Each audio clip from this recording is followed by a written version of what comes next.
북파공작원은 과거 대한민국에서 북한으로 비밀리에 파견했었던 공작원으로 이들은 각 군별본부의 정보국에 소속하였으며 특수임무 수행자라고도 불립니다. 한국전쟁 발발 전부터 각 군에는 자연스럽게 첩보 담당 기관 혹은 부서가 있었습니다. 한국전쟁 중에 본격적인 공작부대로 활성화됩니다. 육군 첩보부대는 HID, 해군 첩보부대는 UDU, 공군 첩보부대는 AISU였고 이들을 통칭하여 북파공작부대라고 합니다. 초기 부대 창설 당시에는 북한 피난민을 활용하려 했으나 북한이 싫어서 도망 나온 사람들이기에 지원하기를 꺼렸다고 합니다. 50년대에는 사형수, 무기수, 고아를 선발해 보냈는데 남한으로 돌아와봤자 얻을 게 없다 보니 북한 당국에 자수하여 훈련 내용을 누출하는 일이 많았습니다. 이 때문에 60년대부터는 물색조를 통해 모집하는 방식으로 전환하였고 20대 초반의 건달들 중 영리한 사람들이 주 타겟이었는데 70년대에는 양심이 살아있는 중졸 이상 학력자였고 학력 기준은 점점 높아져 2000년대에는 고졸까지 높아졌다고 합니다. 그중 HID는 국군정보사령부 산하에서 특수임무를 수행하는 대한민국의 특수부대로 통상적으로는 과거여 설악개발단 상위 사령부 명칭인 HID라고 불립니다.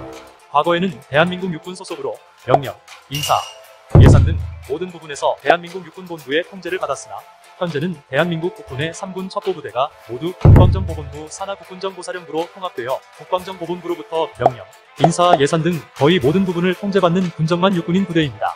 북파활동이 이루어지던 시기에는 민간인으로 구성되었던 수많은 부대들이 존재하였으나 현재는 민간인 구성 부대는 모두 폐쇄되었고 현역군인으로만 구성되어 설악개발단이라 불렸지만 지금은 육상이라 불리는 현역군인 부대만 존재합니다.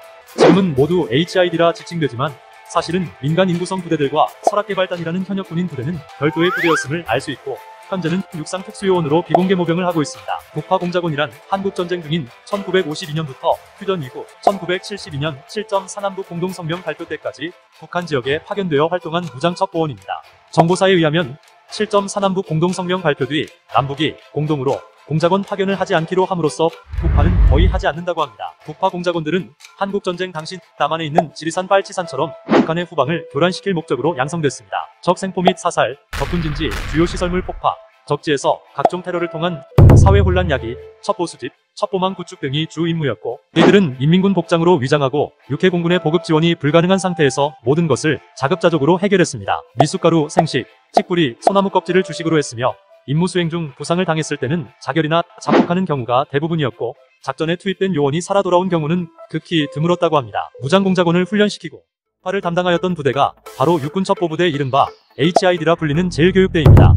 대한민국 정보부대는 최초 1946년 1월경 군정청 국방총사령부 정보과로 발족해 1948년 8월경 조선경비대 총사령부 정보국으로 같은 해 11월 말 육군본부 정보국으로 개편되었습니다.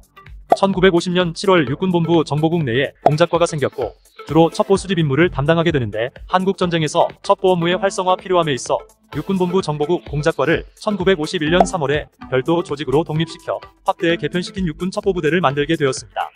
일명 돼지부대라 불리는 부대가 바로 이곳 HID입니다. 1961년 7월 HID라는 부대명을 AIU로 바꾼 뒤 1972년 육군정보대를 통합해 육군정보사가 되었습니다. 그리고 1990년 각 군 정보부대를 통합한 것이 현재의 국군정보사령부입니다.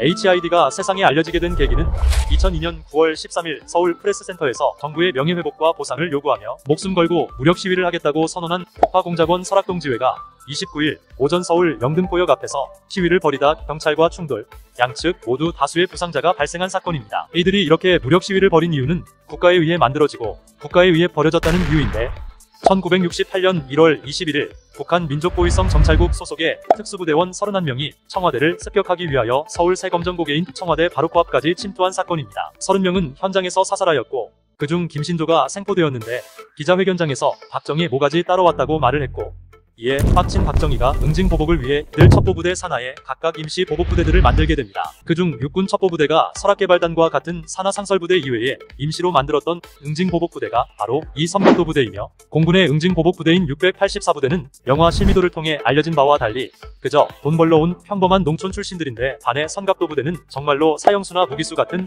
흉악범죄자들로 이루어져 있었다고 합니다. 설악동지회는 오전 10시 40분경 영등포역 앞 롯데백화점 삼거리를 점거하고 시위에 들어갔으나 미리 대기하고 있던 경찰이 진압에 나서자 가스통과 쇠파이프, 깨진 보도블록 등을 이용해 격렬하게 저항했습니다. 이때 출동한 경찰 진압부대가 과격한 진압 방식으로 유명한 천일중대였는데 이들조차 고전에서 경찰 특공대가 출동했다는 말이 있을 정도로 시위는 거셌다고 합니다. 이후 제정된 법률에 따르면 북파 공작을 수행한 인원, 북파 공작을 수행한 인원을 지원한 인원, 북파 공작이 중단된 71년 7.4 남북 공동성명 이후 첩보부대 소속의 특수부대원들로 당시 북파 공작 수행 희생자의 99.8%를 차지하는 민간인 신분의 공작원들의 경우 크게 시시비비 가릴 것 없이 보상하기로 의견이 모아졌으나 현역 군인들의 경우 법률 제정 당시 보상 대상자에 포함시킬 것인지에 대해 논란이 있었습니다.